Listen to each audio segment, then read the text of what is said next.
Hello everyone, and today we're going to be discussing a few rectification techniques using the horoscope of Huey Long. Now, Huey Long was a governor for the state of Louisiana. He was a dictator, and he died in an assassination attempt. We can see here the presence of Mercury in the first and the conjunction of Venus with the third gave him extraordinary verbal abilities. They also feature in a period of his life where he establishes his own newspaper. Well, they also helped him in his job as a lawyer. But aside from that, the critical configuration in this horoscope is the square between these two conjunctions, the conjunction of the Sun and Mars, and the conjunction of Neptune and Pluto, landing on the second and eighth financial axis. Now,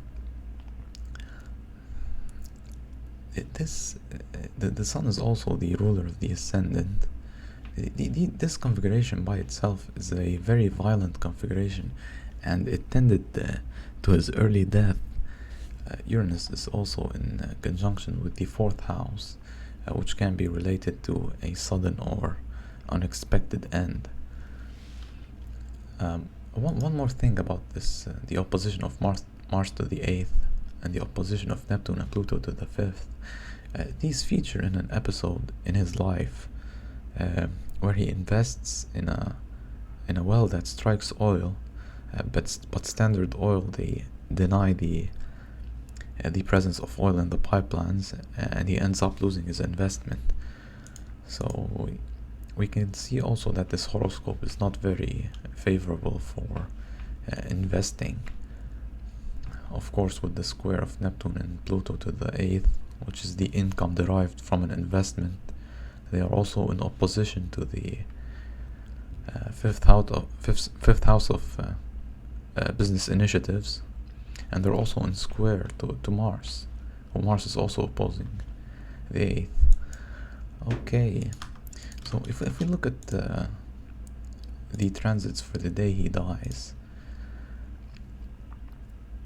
we can see Neptune, the slowest planet, the most important planet, not the slowest, but one of the slowest, is opposing the 8th. And also Saturn is in conjunction with the 8th. This configuration by itself can indicate a period of physical danger. The South Node is also in conjunction with the 12th house. Pluto is passing through the 12th. Okay, so from these transits we know that the real birth time is contained within a span of plus or minus 30 minutes. It can't be any more than that, because of the distance of Neptune to the 2nd and Saturn to the 8th, the conjunction.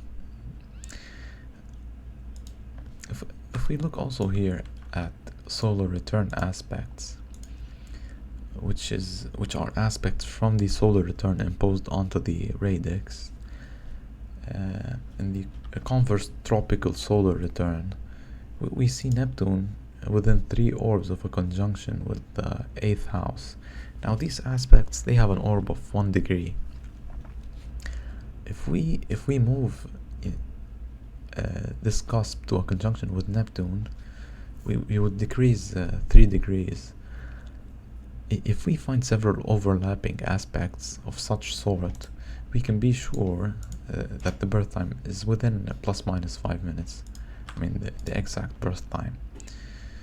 But over here we can move to Polaris, and we can just plug in the events, a list of events.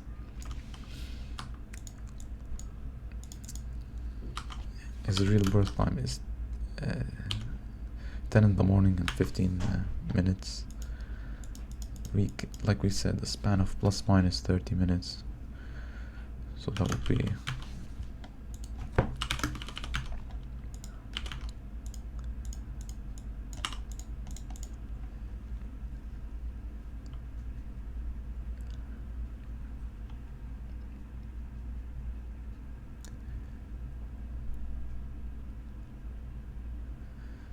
Okay, so these are the rectification peaks. The real birth time is one of them. For me, this is it. I mean, you check here every single event, you check the times, you check the events, and you come to a final birth time, which is this one. This is the real birth time. I just want to show you something here. If you look at transits for this date, you have Jupiter in conjunction with the midheaven with an orb of 5 degrees. Now the general interpretation here would be a positive event in the career, but in fact he gets impeached. Now the secret here is the underlying directions. At this time the midheaven moves to a conjunction with Neptune, which clearly justifies the event. I'll just show you here. You can see here the movement of the midheaven to a conjunction with Neptune. If we look for the date of his death,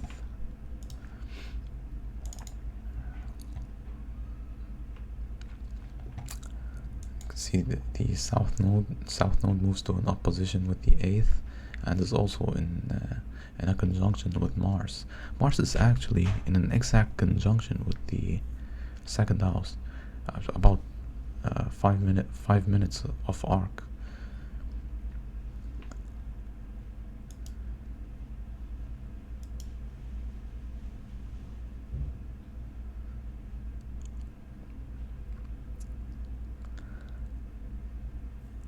If you look at secondaries here, you can also see a square between the ascendant and Saturn in converse directions. So this ascendant moves this way and it squares Saturn for the date he gets assassinated. I mean, it's not a very difficult task to know when such an event is going to happen. The directions are very clear, and especially from the radix. All we need is just the mastery of basic principles.